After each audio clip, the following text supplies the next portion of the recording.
talk a little bit about some of the non-textual searches that we do. Why would we be searching images?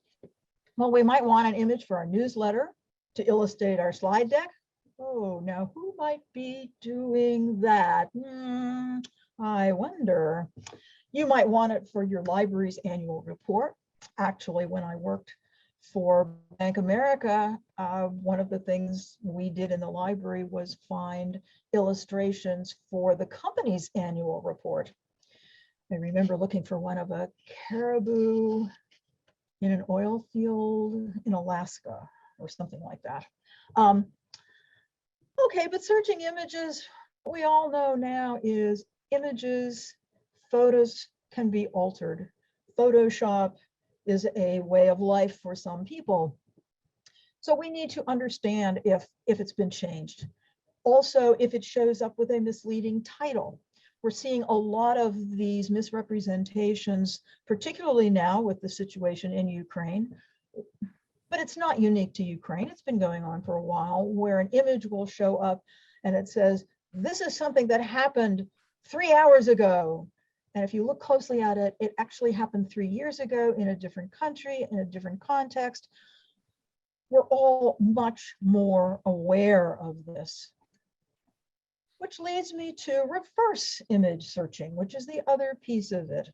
So if you wanted to know, what is this photograph over here of the Mecca Bridge all about?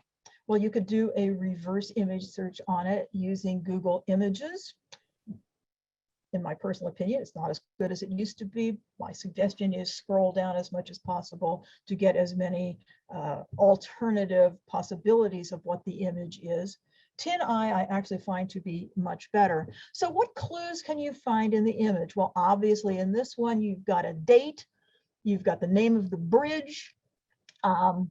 You don't have the full thing over here, but what it says is something about you can cross this bridge at a walk, which means you're not allowed to drive your car on it. And the background, you can see it's a semi-rural area, lots of trees around there. If there is XIF data, and there are, if you Google XIF data, you will find a number of different programs that will let you dive deeper into the background of that image, where it was taken, maybe, most importantly, when it was taken. And if you were looking for copyright-free images, most of the ones in this presentation actually came from Pixabay. This one I took myself, and Mecca Bridge is in fact in Indiana. There's a whole area of Indiana that is filled with covered bridges, and you can spend a wonderful day driving around looking at covered bridges. Highly recommended should you come to Indiana.